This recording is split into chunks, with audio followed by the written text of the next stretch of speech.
So I have returned in no. I'm a voice, yes. You can hear my voice. My somewhat calming voice.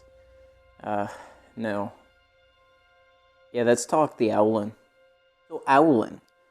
Owlin are distant kin of giant owls from the Feywilds. They come in all different shapes and sizes, from petite and fluffy to wide-winged and majestic. Owlin have arms and legs like other humanoids, as well as wings that extend from their back and shoulders.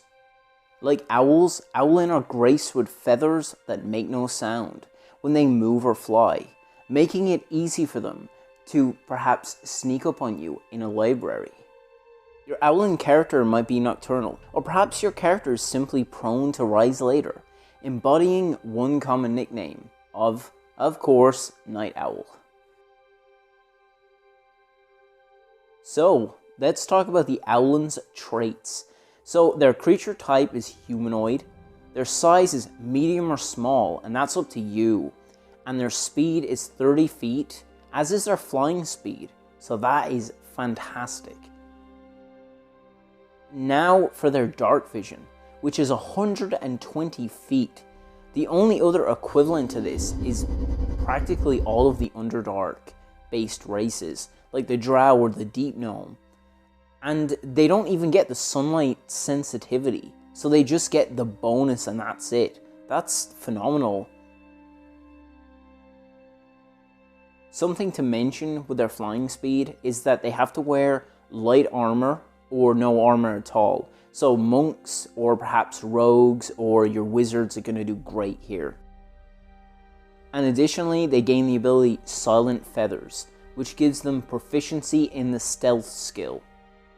So, let us speak about the owl folk from the Unearthed Arcana. I really can't say that, honestly. The UA, let's just stick to that. So, comparing the owl folk to the Owlin, their dark vision is significantly lower. Well, significantly wouldn't be the right word. They get a 90 feet dark vision instead of 120, which the Owlin do. In the original UA content, their flying mechanic was called Nimble Flight.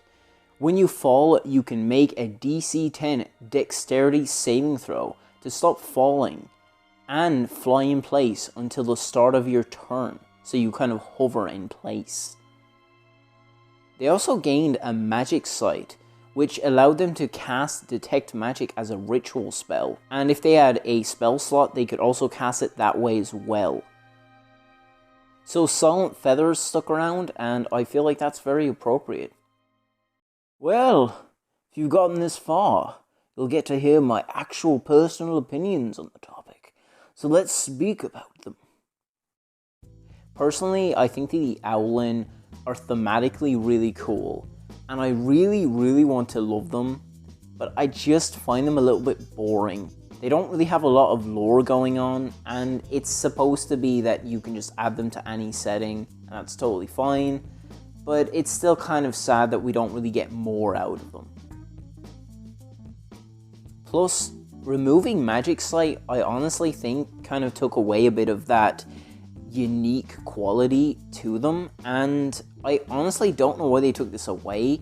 The only thing I can come up with is maybe it was a bit of feature bloat, and that was kind of the main reason. I mean, Detect Magic isn't the most powerful spell, and it would have worked so well in Strixhaven. It's a shame that they took it away. And let's talk about taking away Nimble Flight. This was really fun, and it was a great way to save yourself against being knocked prone in the air. Perhaps that's why they took it away, because giving flight to a player at first level is strong enough, but having a way to avoid that maybe was a bit too powerful. I don't know. I just think that being kept would have made it a bit more unique, as I feel like Aarakocra, for instance, their flying speed is better, and they also get a natural weapon as well. So what's the difference here? You get less flying speed, but you get, I suppose, improved dark vision? I mean, I don't know. And then the fairy get like really cool spells and they also gain a flying speed, I don't know, it's not the best trade-off. Because they kind of took away nimble flight away, I feel like just giving them a flying speed is a bit generic. But I have to admit, as a player, gaining a flying speed at first level is really fun. It's a cool concept, but as a DM, it is just the worst. And I'm gonna get to that. A lot of people will argue that you can just change your games around flight. And yeah, I'll admit that there are plenty of ways for you to deal with flying players. And I know how to handle them myself. But it doesn't change the fact that that requires a lot more effort on the DM to have to change everything to fit this mechanic. And unlike a wizard with the fly spell, they have to expend something in order to gain that flying speed. That's a resource and it's limited. But just by giving a player an innate flying speed at first level, might I add, that is ridiculously powerful.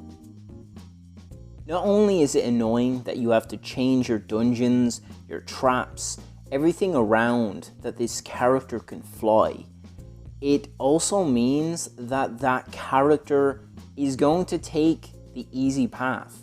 They're not going to be as creative because they can just fly over this gap, or they can fly up to the window, or they can just, they can just use that flying speed to get around obstacles that in normal circumstances would be difficult. And they would have to use a creative solution to get around. And now it's just this easy thing that they can overcome. And that's not really fun as a DM, honestly. But also, it kind of takes away from the other players and that kind of teamwork dynamic. But maybe I'm wrong. Well, I admit that I don't particularly like flying mechanics early level. And I do think that there's a problem here. And the fact that wizards keep introducing new races, like the fairy for instance, as well, with a flying speed, an innate flying speed. I mean, I could just complain all day about it, but I would allow a player to play an Owlin or a fairy or an Aarakocra in that instance, or even perhaps a winged tiefling. But if I was to introduce flying at first level, I would most definitely nerf it. So what would I do? How would I nerf this for players? And is this fair of me to do so? Well, I don't care, I'm going to do it anyway. So what I would do from first to third level, I would prevent a player from actually being able to fly. They would instead have a kind of gliding speed.